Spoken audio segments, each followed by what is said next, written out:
How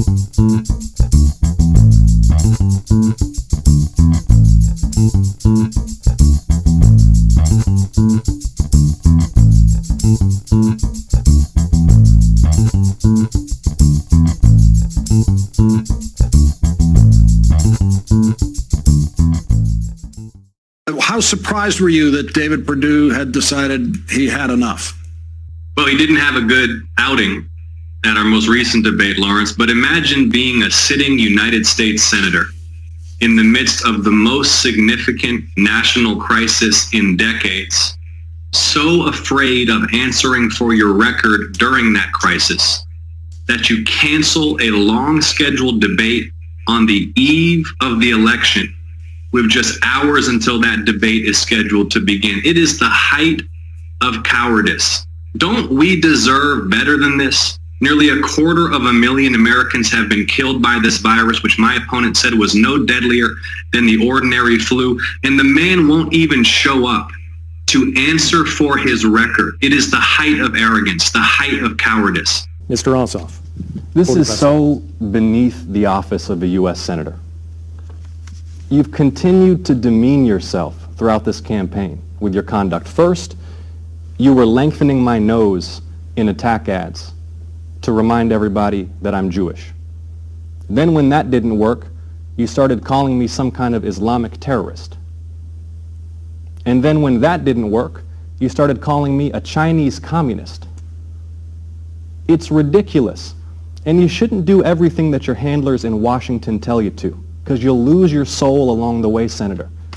John, you made headlines during a recent debate when you called out your opponent, Senator Perdue, over his handling of the pandemic. Let's take a look at the clip. You're lying through your teeth, Senator. Just like you've been lying all night about your record. Healthcare, the pandemic.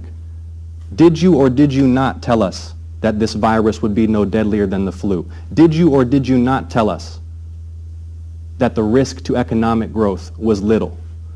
Did you or did you not tell us there would be no significant uptick in cases? Those are your exact words.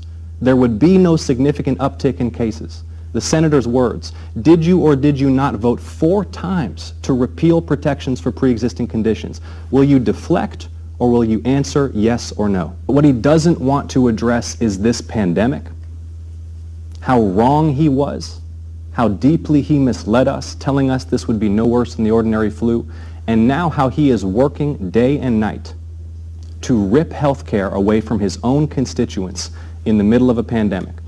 Senator, you voted 4 times to repeal protections for Georgians with pre-existing conditions so that your own constituents with diabetes or asthma or heart disease could be denied health coverage by an insurance company. Why don't you own up for those votes and apologize to the people you represent? Once again, Senator, you voted 4 times to repeal protections for pre-existing conditions. Then you spent millions of dollars running ads across Georgia, telling people you did the opposite. PolitiFact, an independent fact-checking website, found your ads flatly false. It's hard to get them to find something just flatly false. You've been lying through your teeth about your record on health care. You sponsored legislation called the PROTECT Act that everybody knows and everybody at home watching knows has loopholes for insurance companies to deny us care in the event we have a pre-existing condition. You should apologize for voting to repeal vital health care protections and continuing that policy in the middle of a pandemic. Apologize, sir. Well, perhaps Senator Perdue would have been able to respond properly to the COVID-19 pandemic if you hadn't been fending off multiple federal investigations for insider trading. It's not just that you're a crook, Senator. It's that you're attacking the health of the people that you represent. You did say COVID-19 was no deadlier than the flu. You did say there would be no significant uptick in cases. All the while, you were looking after your own assets and your own portfolio, and you did vote 4 times to end protections for pre-existing conditions. 4 times. And the legislation that you tout, the PROTECT Act, it includes loopholes that specifically allow insurance companies to deny policies to Georgians with pre-existing conditions. Can you look down the camera and tell the people of this state why you voted 4 times to allow insurance companies to deny us health coverage because we may suffer from diabetes or heart disease or asthma or have cancer in remission. Why, Senator? You seem to have rattled him.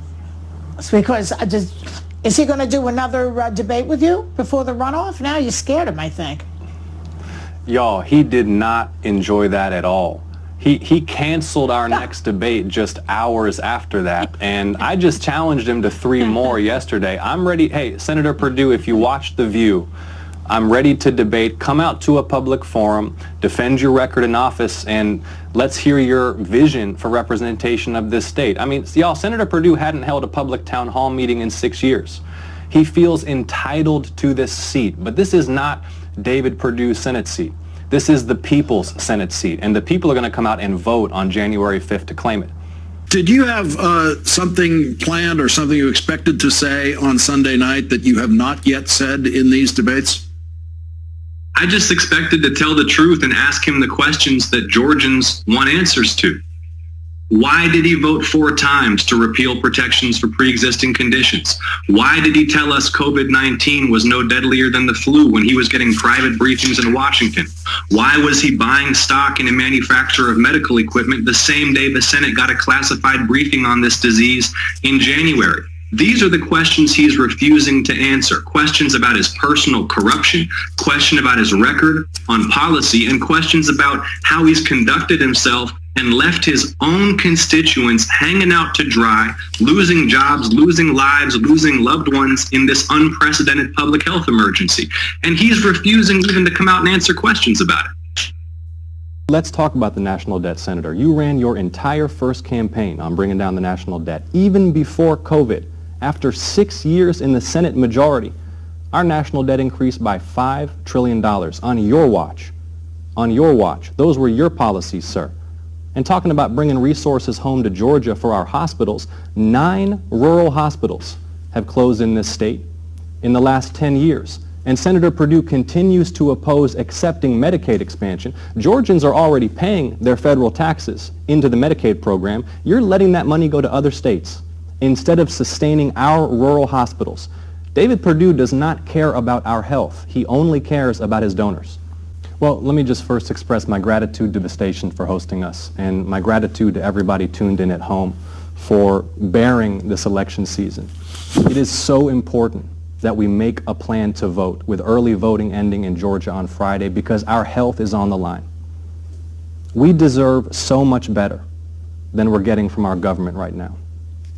My mother immigrated to this country when she was 23 as a young woman because she believed in America. She believed that we would have leaders who brought us together instead of driving us apart. She believed that this journey that this country is on toward progress, toward a more perfect union, was beautiful, and she wanted to be a part of it. But what's happened to our country in this last year has broken my mother's heart. Our country has been ravaged by a virus that our politicians told us not to worry about. This virus continues to spread uncontrolled across the United States. Hospitalizations are climbing. Deaths are climbing. Our political leaders have demonstrated that they are not up to the task. This is not about political party. He'll give a speech in a moment about Democrats and blaming the Democrats for this and that. This isn't about party. This is about whether we have competent people who will put public health experts in charge to save hundreds of thousands of lives over the next 6 months and safeguard health care and health insurance for ordinary people during this crisis. Mr. Ossoff, that is your time.